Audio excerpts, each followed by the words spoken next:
Então, e a última técnica dentre os métodos preditivos que a gente vai ver aqui é o percurso cognitivo. Fica entendido ainda que essa terceira técnica do conjunto, onde a gente ainda tem a análise de ações, né, que é um tópico que a gente vai deixar para um curso mais avançado, né? Então, esse aqui a gente vai até o percurso cognitivo. A ideia do percurso cognitivo, ela é um pouco diferente da avaliação heurística, né, e da análise de conformidade.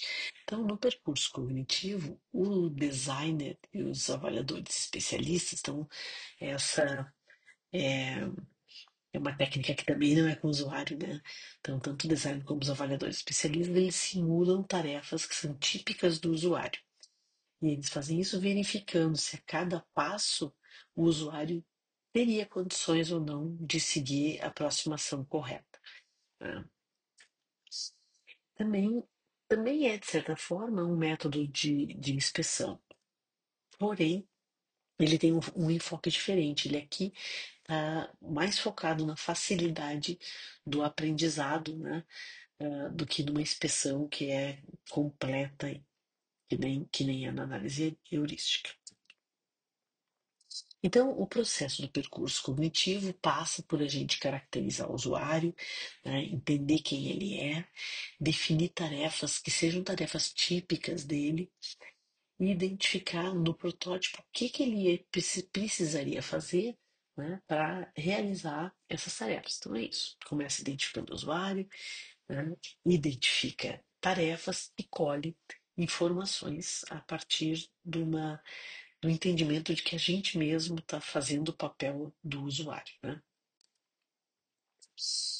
Depois, né, uma vez que eu pensei nos usuários, pensei nas tarefas e o que tem que ser feito, os avaliadores vão percorrer, né, o conjunto de ações necessárias, né, para cada uma das tarefas e para cada uma eles precisam responder a essas quatro perguntas, né? A ação correta, ela vai ser suficiente? Ela está suficientemente evidente para o usuário sabe o que ele tem que fazer, ele vai tentar atingir o resultado, o usuário ele percebe que a ação correta está disponível, os itens necessários são visíveis, o usuário associa o resultado à correta execução da ação, né? Ou seja, ele sabe que ele chegou no resultado certo porque ele fez a coisa certa ou ele acha que foi uma casualidade. O feedback que está sendo dado para ele é adequado, é suficiente? Após a ação, os usuários notarão que estão progredindo em direção ao objetivo? Bom, e finalmente, né, então, à medida que a gente vai fazendo durante esse percurso, respondendo essas perguntas, algumas informações críticas são registradas, como, por exemplo, coisas que a gente acha que causariam problemas, que gravidade teriam esses problemas, além de outras questões aí laterais assim, que foram observadas e que podem ajudar o, o designer, né, a melhorar o aplicativo ou o sistema que ele está desenvolvendo, né? Então, finalmente, o resumo é compilado e o design ele é revisado. Então, para ter um melhor entendimento sobre como isso funciona, né, nós vamos usar um exemplo. Então, aqui a gente tem um protótipo, né, de um sistema de notas de cursos, e a tarefa que é dada para esse usuário fictício é consultar a nota da prova 2 da disciplina de UX 2. Então, o usuário começa olhando para essa tela aqui, está vazia, mas ele reconhece que tem aquele menuzinho lá do o burguinho ali no canto, e ele clica nesse menu. Vai abrir um conjunto de disciplinas, que provavelmente são as disciplinas que ele está fazendo, né? Como a tarefa é consultar a nota da prova 2 de UX2, ele deve clicar em UX2. Daí vai abrir um menu cheio de opções aqui. Ele tem que consultar a nota da prova 2, né? Nota não é uma coisa que aparece aqui. Parece ali bem cortado, né? Então podemos pensar que isso aqui que é notas. Então ele clica, vai aparecer aqui os notas de várias coisas que ele fez, né? Trabalhos, prova e tal. E ele, como que ele quer a nota da prova 2, ele vai clicar em prova 2. Selecionar aqui, deu OK, e na próxima tela ele mostra um valor, 8,48, que não é difícil a gente entender que essa foi a nota da prova 2. Bom, então, como eu disse, a ideia é a gente entender quais são as ações necessárias para que uma tarefa seja executada, e ao passo que a gente vai olhando para cada uma dessas ações, a gente tem que responder aquelas 4 perguntas. Então, a primeira pergunta, a primeira ação aqui é, nesse exemplo, selecionar o curso no menu. Eu quero saber a nota do curso. Vou selecionar o curso no menu. O usuário vai tentar atingir o resultado? Sim. A única opção é o menu hambúrguer, então ele vai lá. Ele vai perceber os itens necessários? Sim, ele está familiarizado com esse tipo de menu, como já usou outras vezes. O usuário vai associar o resultado à ação correta? Sim, o menu mostra opções em toda a tela. Ele percebe que está progredindo? Sim, os cursos são listados, está tudo certo.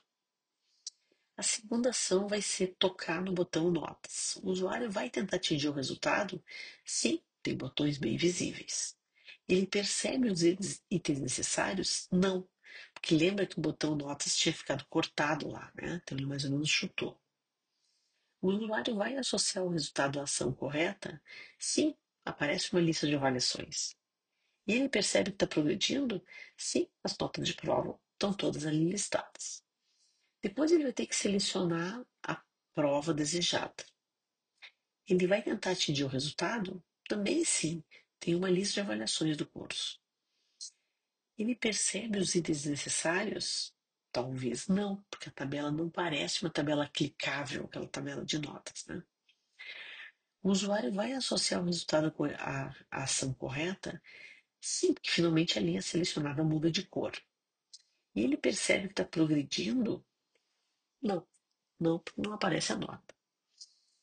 Finalmente ele tem que apertar num botão que diz mostrar, essa é a última ação, e daí vamos responder de novo. O usuário vai tentar tirar o resultado? Não, ele pode não entender que esse botão OK é necessário, não faz sentido. O usuário vai perceber os itens necessários? Talvez ele perceba, porque o botão OK é visível, mas o label dele não é muito claro. O usuário vai associar o resultado à ação correta? Sim, aparece a nota bem grande no final das contas. Teve essa indireção, precisou apertar botão, mas finalmente ele vai encontrar sim. E ele percebe que está progredindo? Também sim. Está lá indicada a prova 2 com a nota. Então, como eu disse, depois a gente responder, né, as 4 perguntas, a gente vai dar o grau de gravidade das coisas aqui, né? Ou seja, tentando mostrar o que está ruim, que precisa ser resolvido, o que está médio. Então, tudo que aqui que ele conseguiu fazer, que sim, a gente deixa normal. Aquelas coisas que estão como não, né, ele não conseguiu fazer as coisas, eu vou ter que dar uma análise maior na minha interface para entender o que está acontecendo. E aquilo que está marcado em laranja, né, é menos grave do que o que está marcado em vermelho, mas também vai precisar ser corrigido. Bom, então essa é a técnica do percurso cognitivo. A pergunta que fica é quando é que eu vou usar ele, né? Porque tem tanta técnica no final, quando é que eu uso cada um? E a resposta é, então, durante o desenvolvimento de um novo sistema, é interessante usar o percurso cognitivo. Também é interessante usar em protótipos iniciais, quando a gente quer identificar possibilidades de melhoria. Mas é preciso ter em conta, né, que essa não é a única ferramenta, ela é mais uma ferramenta. Então, alguns estudos formais com o usuário depois, eles vão precisar ser feitos em protótipos mais maduros, né? Então, a gente está aqui fazendo uma avaliação preditiva, tentando prever o que o usuário faria de certo e errado, e aí tomar as decisões de design com base nesse tipo de resultado. O curso cognitivo é adequado para todo tipo de interface? Não, que nenhum é para todos os tipos de interface, né? De fato, ele acaba sendo mais efetivo em sistemas que têm fluxos de trabalho que são mais complexos, né? Não coisas muito familiares para os usuários, Quando a aplicação é familiar, né, então o foco ele fica sendo muito mais em usar e menos em aprender. A gente também usa o percurso cognitivo quando a maioria dos usuários não tem experiência anterior com a aplicação. Então, eles ainda não têm um modelo mental, né, pré-existente, por isso, né, a gente tentar imaginar o que, que ele faria acaba sendo bem importante.